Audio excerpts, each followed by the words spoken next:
സ്വന്തം പേര് ഇടയ്ക്കിടയ്ക്ക് ഗൂഗിൾ ചെയ്ത് നോക്കാറുണ്ട്. നിങ്ങൾ രണ്ടുപേരും നീ നോക്കാറുണ്ടോ?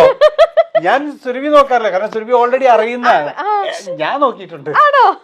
അതെന്താ, എന്ത് ക്യൂരിയോസിറ്റിയിലാണ് ന്യൂസ് എന്നുള്ളത്? എന്റെ പേരൊക്കെ അടിച്ച ഇപ്പൊ ഒരു ന്യൂസ് കണ്ടു, പവിത്രം സീരിയലിലെ ശ്രീകാന്തിന്റെ റിയൽ ലൈഫ് കണ്ടാൽ നിങ്ങൾ ഞെട്ടും എന്ന് പറഞ്ഞു. ഞാൻ പേടിച്ചത് ഓപ്പൺ ചെയ്ത് എന്താണ്. അതല്ല ഞാൻ കാണാൻ തുടങ്ങിയത്. പവിത്രം സീരിയലിന്റെ കാസ്റ്റിന്റെ പ്രായം, അവരുടെ സാലറി, അവരുടെ വീട് എന്നൊക്കെ പറഞ്ഞ് വീഡിയോസ് വരും. വീടിന്റെ വീഡിയോസ് ഒക്കെ കാണണം. നമ്മളെ വീടേ അല്ല, വേറെ ആരുടെയും വീടെടുത്തിട്ടാണ്. പക്ഷെ അത് കാണുമ്പോൾ കോമഡി ആയിട്ട് നമുക്ക് തോന്നും. പ്രായമൊക്കെ അങ്ങ് കൂട്ടിയിട്ടൊക്കെയാ.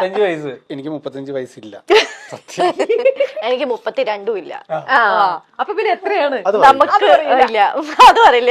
എത്ര ഡിഫറൻസ് ഉണ്ടെന്ന് പറഞ്ഞാൽ മതി. ഒരേ പ്രായമാണ്, കട്ടക്കാണ്.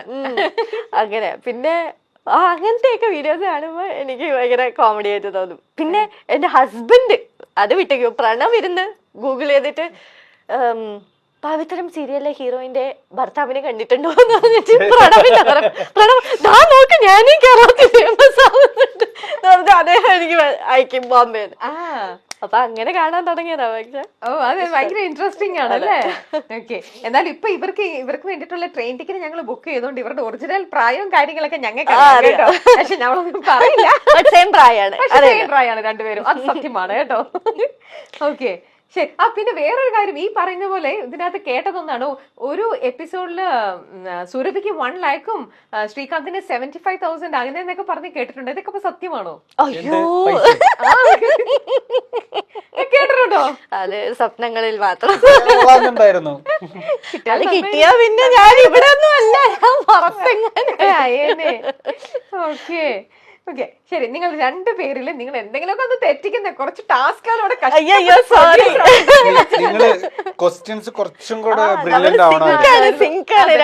ഈ ചോദ്യങ്ങൾ പോരായിരുന്നു, കുറച്ചും കൂടെ ടഫാക്കിയാൽ ചിലപ്പോൾ ഞങ്ങൾ തെറ്റിക്കുമായിരുന്നു. ഓക്കെ, നിങ്ങൾ രണ്ടുപേരിൽ ഏറ്റവും കൂടുതൽ ബ്രില്യൻസ് സുരഭിക്കാണ്. വിട്ടു കൊടുക്കല്ലേ ശ്രീകാന്ത്?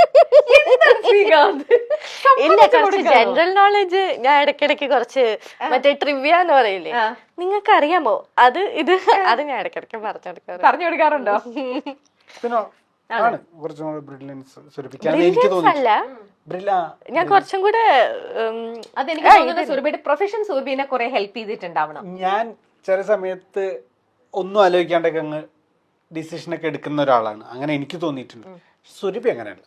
സുരഭി ഒരു കുറച്ചൊന്ന് ആലോചിച്ചിട്ടൊക്കെയാണ്, ഞാൻ ചാടി കയറിയിട്ടൊക്കെ അങ്ങ് എടുത്തു കളയും.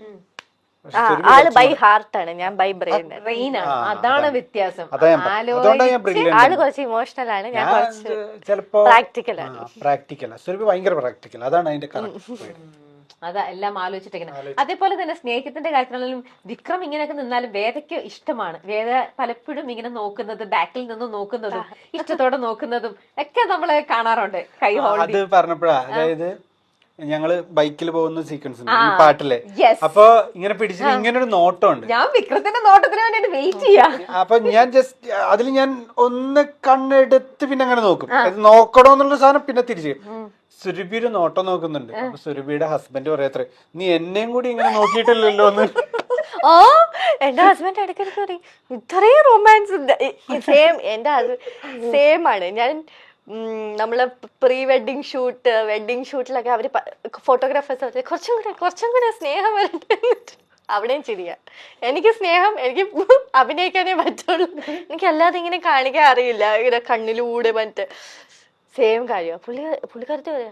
അപ്പൊ അദ്ദേഹം പറയാ, നിനക്ക് പൈസ കിട്ടിയാൽ മാത്രമേ സ്നേഹം വരുള്ളൂ മുഖത്ത്, അല്ലെങ്കിൽ നിനക്ക് മുഖത്ത് സ്നേഹം വരില്ല. അതായിരിക്കും കാരണം, എനിക്കറിയില്ല. ഓക്കെ, അല്ല ശരിക്കും റൊമാൻറ്റിക് ആണോ? അപ്പം അല്ല, ആണ് ആണ് ആണ് പക്ഷെ പ്രവൃത്തി എക്സ്പ്രസ് ചെയ്യാൻ അറിയില്ല. ലൈക്ക് ഞാനിപ്പം കുക്ക് ചെയ്യും, രാവിലെ എണീച്ച് അതേ ഇപ്പം ആള് ട്രാവൽ ചെയ്യണമെങ്കിൽ അദ്ദേഹത്തിന് സൂട്ട് കേസ് പാക്ക് ചെയ്ത് കൊടുക്കും, അങ്ങനെയൊക്കെ ഞാൻ ചെയ്യും. ഞാൻ ഇപ്പം നമ്മളെ ആനിവേഴ്സറിന് ഇങ്ങനെ ഒരു ദിവസം ഓൺലൈൻ നോക്കിയപ്പോൾ ഒരു വാച്ച് ഇഷ്ടപ്പെട്ടു, എന്നെ കാണിച്ചു, ഇടി നല്ല വാച്ച് അല്ലേ. അപ്പോൾ പിന്നെ അദ്ദേഹം തന്നെ പറഞ്ഞു, നല്ല വിലയുണ്ട്, അപ്പം പിന്നെ ഞാൻ ഇപ്പോൾ വാങ്ങണില്ല, വെറുതെ എന്തിനാ എക്സ്പെൻസ് എന്ന് പറഞ്ഞ് ക്യാൻസൽ ചെയ്തു. അത് ഞാൻ ഓർത്ത് വെച്ചിട്ട് ഞാൻ പിന്നെ പോയി അത് എങ്ങനെ സെർച്ച് ചെയ്യണമെന്ന് അറിയില്ല എനിക്ക്, ബിക്കോസ് അതിന് കാണാൻ എങ്ങനെയുണ്ടെന്ന്. അപ്പൊ ഞാൻ ഗ്രീൻ വാച്ച് വിത്ത് ഇത് ഡൈല് അങ്ങനെ ഇങ്ങനെ എന്നൊക്കെ പറഞ്ഞ് സെർച്ച് ചെയ്ത് അവസാനം കിട്ടി, അത് വാങ്ങിക്കൊടുത്തു. വളരെ കുറച്ച് സമയം കൊണ്ട് തന്നെ മലയാളി പ്രേക്ഷകർ ഏറ്റെടുത്ത സീരിയലാണ് പവിത്രം. പവിത്രത്തിലെ വിക്രവും വേദയും, അതായത് വിക്രമാദിത്യനും വേതാളവും ഇപ്പോൾ പ്രേക്ഷകരുടെ പ്രിയങ്കരനാണ്. ഈ സീരിയലിൽ അഭിനയിക്കുന്ന 2 താരങ്ങളെയും, നായകനെയും നായികയും നമുക്ക് വളരെ സുപരിചിതരാണ്. ഇപ്പോൾ വിശേഷങ്ങൾ പങ്കുവച്ച് എത്തിയിരിക്കുകയാണ് വിക്രവും വേദയും. സീരിയലിൽ ശത്രുക്കളാണെങ്കിലും യഥാർത്ഥത്തിൽ ഇവർ വലിയ കൂട്ടുകാരാണ്.